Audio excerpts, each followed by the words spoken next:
surtout grandi à Genève, en Suisse, où j'ai fait une grande partie de ma scolarité et aussi mes études ainsi que ma thèse. Donc la thèse, c'était en physique théorique sous la direction de Jean-Pierre Ekman. Et ensuite, j'ai passé encore un an à Genève il restait encore une année sur ma bourse. Et donc je suis resté une année après ma thèse. Et ensuite, j'ai obtenu une bourse du Fonds national suisse qui m'a permis d'aller à Warwick, où j'ai ensuite obtenu un poste fixe après 2 ans. Et je suis resté à Warwick à part une année où j'étais en poste au Courant Institute à l'Université de New York. Ça, c'était en 2009. Voilà, je suis toujours à Warwick.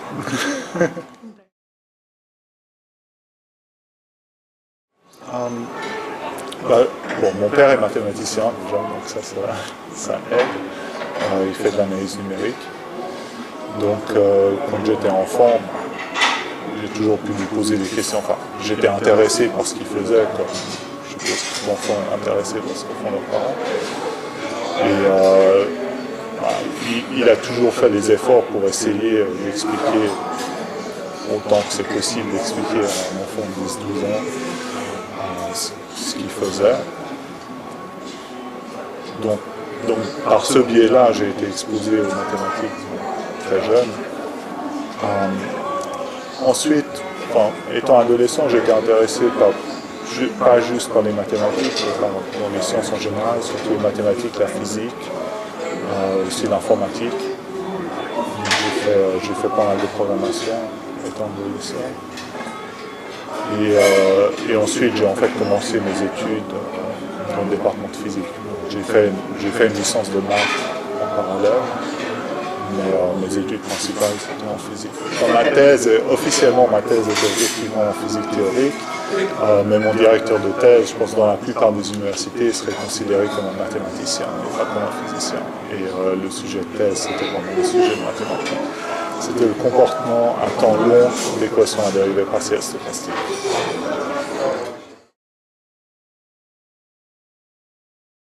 Donc les EDP stochastiques, c'est des objets mathématiques qui permettent de modéliser ou de décrire le comportement de systèmes qui dépendent non seulement du temps, mais du temps et de l'espace, et qui en plus incorporent une composante aléatoire.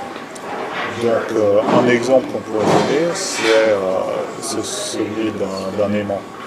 Donc si on prend un aimant à température normale, température ambiante, il a un champ magnétique propre. D'accord ? Donc c'est un aimant, il est aimanté dans une certaine direction. Donc il a un champ magnétique propre qui est dirigé dans une certaine direction. Si maintenant je chauffe cet aimant, il va y avoir une température critique au-dessus de laquelle le champ magnétique va disparaître. Donc si je chauffe l'aimant suffisamment, à suffisamment haute température, le champ magnétique propre de l'aimant va disparaître et il va se comporter comme un bout de fer normal. Donc il ne sera plus électrique. Et la question maintenant, c'est qu'est-ce qui se passe quand on se trouve à la température, ou proche de cette température critique.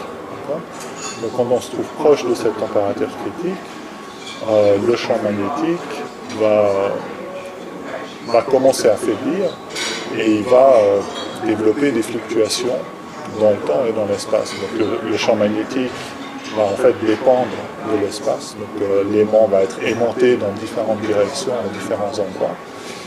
Et cette aimantation va fluctuer dans le temps et dans l'espace. Et donc ça, c'est un exemple de ces équations en dérivée partielle stochastique qui décrit ces fluctuations dans l'espace et le temps du champ magnétique de cet aimant près de cette température critique où il perd son aimantation. Et maintenant, ma contribution, c'est que dans certaines de ces équations en dérivée partielle stochastique, et en particulier celle qui décrit le comportement de l'aimantation, on peut facilement deviner la bonne équation, Mais le problème, c'est que cette équation elle contient un terme qui, classiquement, n'a aucun sens. Donc, qui fait intervenir des carrés ou des cubes de dissolution. Et on n'a pas le droit de faire ce genre d'opération de manière classique en mathématiques. Et donc ma contribution, ça a été de développer une théorie générale qui permet de manière systématique de donner un sens à ces termes qui apparaissent dans ce type d'équation. Et donc de donner un sens à la solution de ces équations.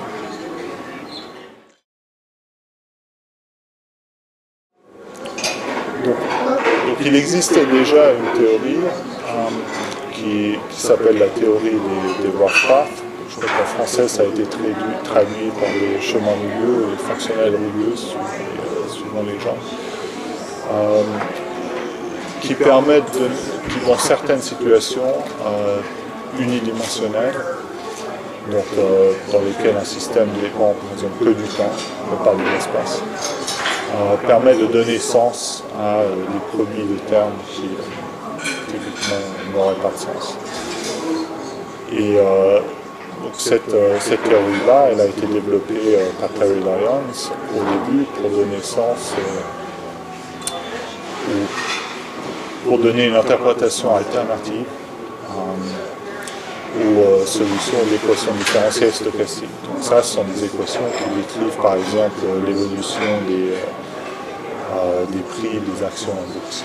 Donc, on a un système qui dépend seulement du temps et qui présente des fluctuations aléatoires importantes.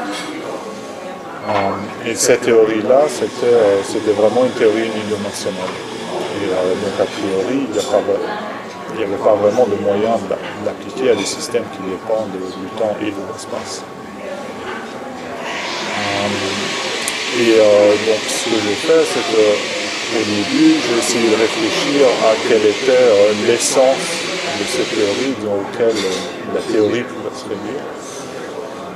Et donc il y a un énoncé qui en fait a été trouvé par Massimiliano Rubinelli de l'Université de Paris-Dauphine, qui était une sorte de condensé de la théorie. Donc c'était un énoncé très simple qui répond à la question suivante. Si on se donne une fonction de deux variables, donc, bon, tout d'abord, quand est-ce qu'une fonction de deux variables peut s'écrire comme une différence de fonction à une variable? D'accord? Donc, si on se donne une fonction à deux variables, dont g de s et t, quand est-ce qu'on peut trouver une fonction f à une variable, telle que g de s et t égale à f de t moins f de s? Donc, c'est une différence de fonction à une variable. Et là, la réponse, c'est si et seulement si. G a la propriété suivante, c'est que G de ST plus G de TU, c'est G de SU. Parce que si on prend f de t moins f de s plus f de u moins f de t, les f de t s'annulent, on obtient f de u moins f de s. Donc la question prochaine qu'on peut se poser, c'est quand est-ce qu'une fonction de variable est proche d'une différence de fonction à une variable. Et l'énoncé que Massimiliano a trouvé, c'est que si une fonction satisfait presque l'égalité que je mentionnais avant, dans le sens où elle la satisfait, modulo une petite erreur. Et l'erreur est suffisamment petite lorsque les trois points ST et U sont suffisamment proches. Alors, de nouveau, il existe une unique fonction à une variable f, telle que G est presque un incrément de f. Donc il existe une unique fonction f, telle que G de ST est égal à f de t moins f de s, plus une erreur suffisamment petite quand t est suffisamment proche de s. Et donc cet énoncé-là, on peut essentiellement reconstruire la théorie de Terry Lyons à partir de cet énoncé. Et donc la chose à laquelle j'ai réfléchi, c'est comment généraliser cet énoncé à des fonctions de plusieurs variables. Et le problème, c'est qu'à plusieurs variables, il n'y a pas de bonne notion d'incrément. Donc la notion d'incrément, c'est plus vraiment la bonne notion en fonction de plusieurs variables. Mais en formulant les choses à l'aide de distribution, il y a une reformulation possible d'un énoncé qui ressemble à ce théorème de Massimiliano. Et une fois que j'avais ce théorème-là, j'ai pu me poser la question, c'est quelles sont les bonnes structures algébriques et analytiques qui permettent d'encoder d'une bonne façon les objets qui vont ensuite satisfaire les hypothèses de cet énoncé. Et ça, essentiellement, c'était le début de la construction de la théorie. Et ensuite,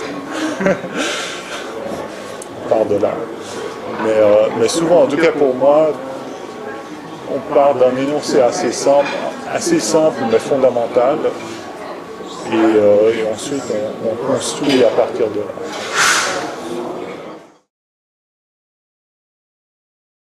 Alors, personnellement, je me considère comme un mathématicien pur, donc ce qui m'intéresse, ce sont vraiment les problèmes mathématiques, mais je trouve que la physique, c'est une source de bons problèmes mathématiques. Donc, pour moi, la physique, ça reste plus une source de bons problèmes mathématiques plutôt que la motivation principale. J'ai pas de collaboration directe avec les physiciens. Parce que tu vois, c'est plus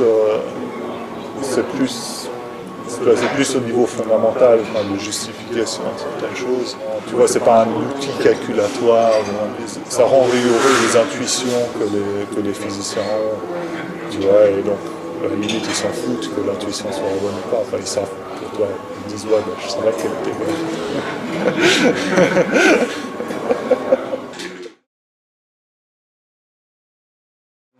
Un peu des deux. Donc, je me considère tout autant probabiliste qu'analyste. Maintenant, peut-être un peu par hasard, j'ai eu dans ma carrière beaucoup plus de contact avec les probabilistes qu'avec les analystes. Donc, je connais aussi un certain nombre d'analystes, évidemment. Mais je pense que j'ai eu, au début de ma carrière, surtout contact avec ces communautés de gens qui font des équations à dérivées partielles stochastiques. Et cette communauté-là, pour des raisons, je ne sais pas très bien, peut-être plus historiques qu'autre chose, semble avoir plus de contact avec la communauté probabiliste qu'avec la communauté eudépiste ou analyste. Donc, mais personnellement, je me sens tout autant probabiliste qu'analyste. Difficile de choisir entre les deux.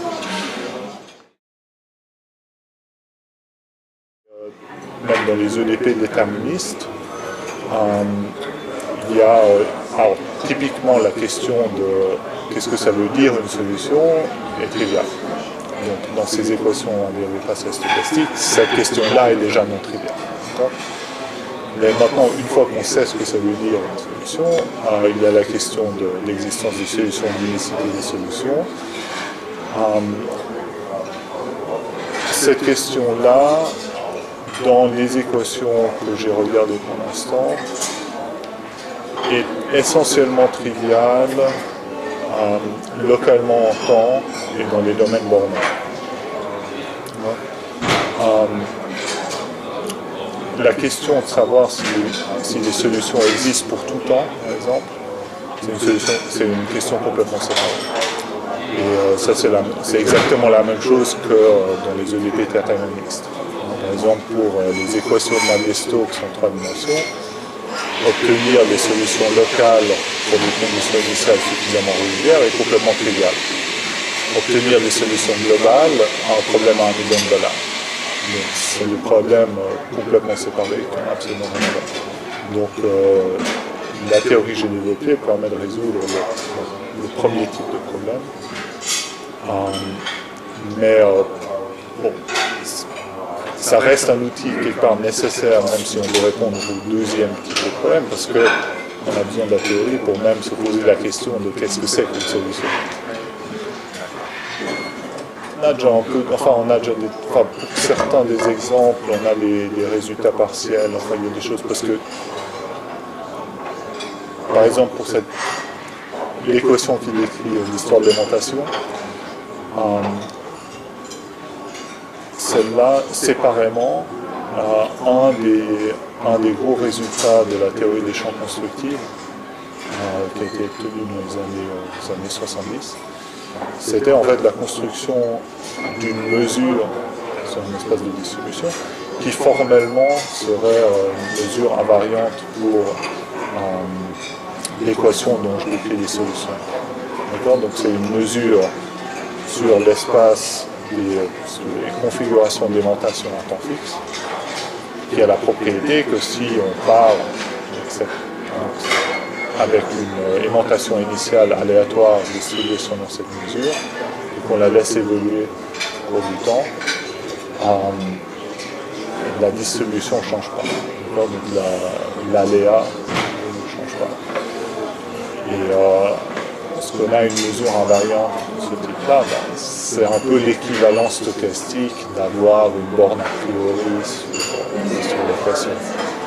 On peut faire des allers-retours entre ma théorie et le résultat qui avait été obtenu auparavant à temps fixe pour pouvoir obtenir des résultats d'existence globale. Mais ça, c'est plus... Enfin, on est en train d'essayer de regarder ce genre de problème. C'est pas encore fait.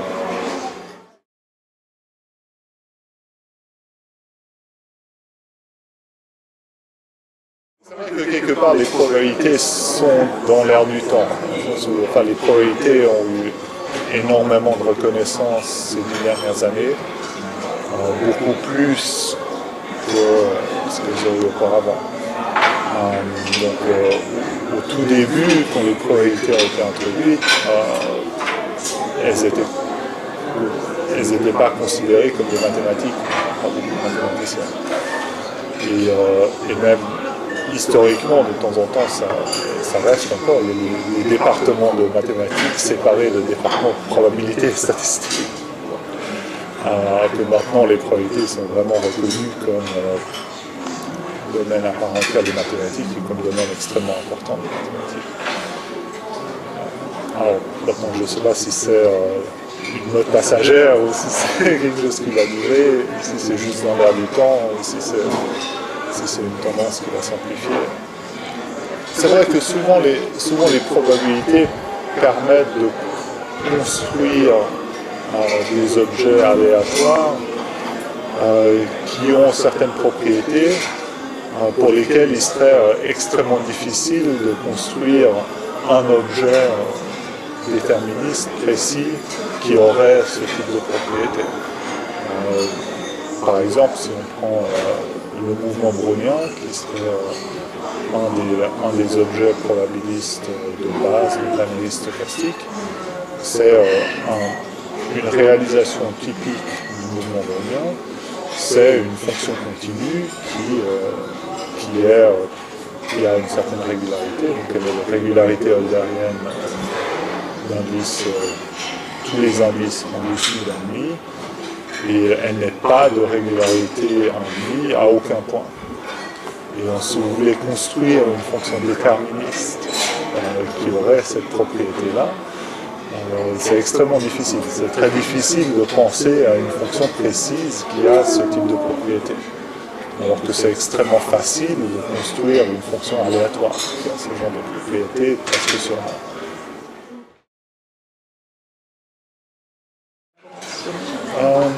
Un peu des deux. J'ai pas mal de collaborations, donc j'ai beaucoup de projets en collaboration avec d'autres personnes. Mais j'ai aussi écrit un certain nombre de longs papiers tout seul. En particulier, l'article dans lequel j'ai écrit cette théorie des super-régularités, c'était un travail que j'ai écrit tout seul. Et aussi les articles sur les équations de KPZ, c'était aussi un travail que j'ai fait tout seul. Donc c'est vraiment un peu les deux, ça dépend un peu au hasard des circonstances.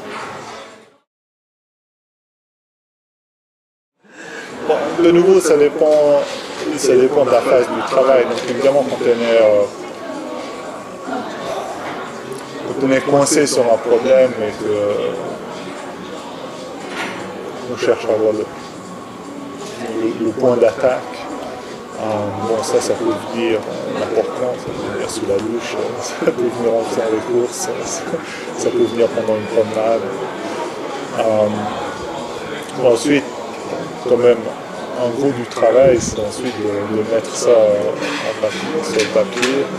Et j'ai tendance à travailler par tout de suite sur l'ordinateur, c'est-à-dire que les petits détails des calculs, j'ai tendance à les faire tout de suite en tapant l'article déjà. Je commence à écrire le paragraphe sur l'ordinateur, faire les détails des calculs directement en écrivant ça sur l'ordinateur. Et quitte à revenir en arrière, faciliter, recopier, recoller, avoir beaucoup de versions différentes. Je sais qu'il y a des gens qui vont faire tout sur le papier et seulement écrire, mettre ça au net sur l'ordinateur une fois qu'ils ont fait tous les détails sur le papier. Ça, c'est pas mon cas. Je fais ça directement sur l'ordinateur, quitte à venir sur le bout de papier, griffonner, faire des bouts de calcul sur le papier. Mais dès que je me suis convaincu que ça va marcher, je commence à taper ça sur l'ordinateur. Les idées viennent toujours un peu par hasard. Enfin, on a un problème en tête et on ne peut pas vraiment prédire quand on va avoir un déclic qui permet de trouver une solution. Ça, c'est... J'ai pas l'impression que c'est quelque chose que je peux influencer. C'est quelque chose qui peut venir comme ça soudainement. C'est difficile de trouver une façon de diriger, d'influencer ça.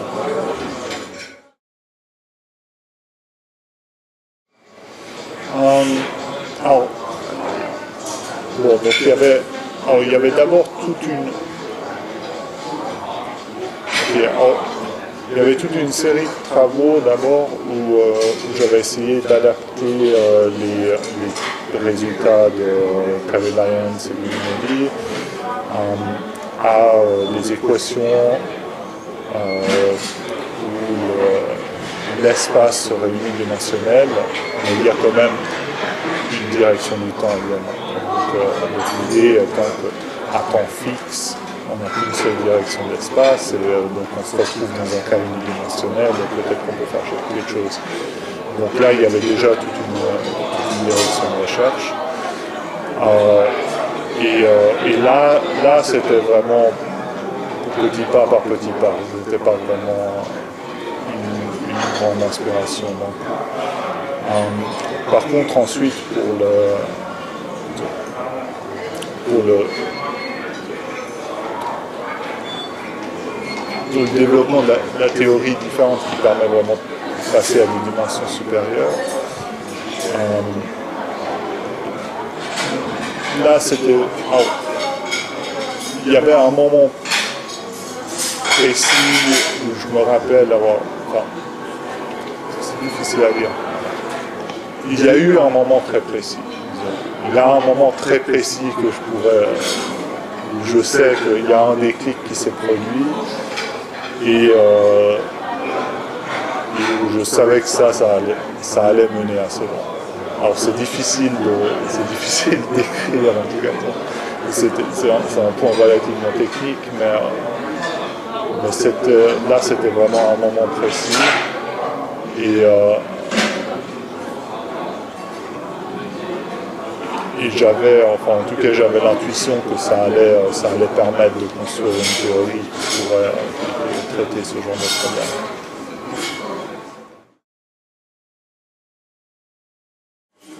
Je savais que j'étais en compétition en quelque sorte, je savais que j'étais considéré,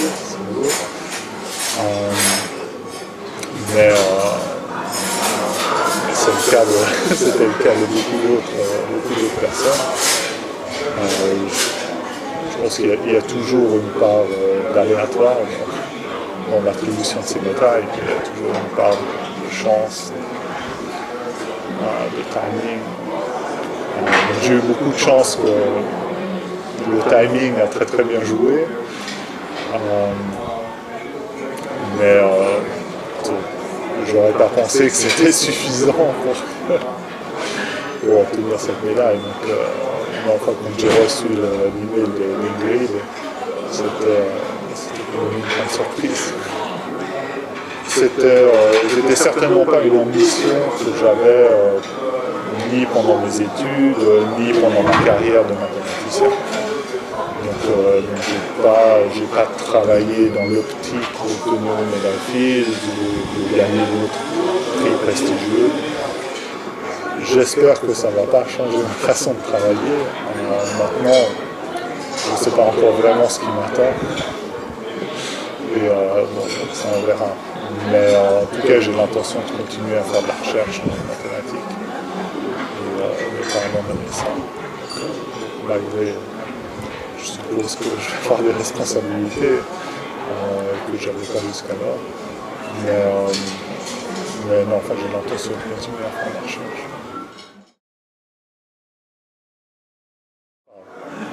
J'aime beaucoup la cuisine, enfin mon épouse et moi, tous les deux faire la cuisine ensemble. On adore se balader dans la nature, on va souvent faire des longues balades dans la nature. Quand on part en vacances, on essaie d'aller sur des endroits où la nature est intéressante, on peut faire des balades dans la jungle ou dans la montagne. Sinon, j'aime aussi beaucoup le ski, mais j'ai malheureusement pas beaucoup d'opportunités pour ça en Angleterre. Sinon, alors, une passion que j'avais aussi à côté, c'était la programmation et l'informatique. Donc j'ai passé pas mal de temps à faire de la programmation. Mais ça aussi, malheureusement, j'ai plus beaucoup de temps à consacrer à ça.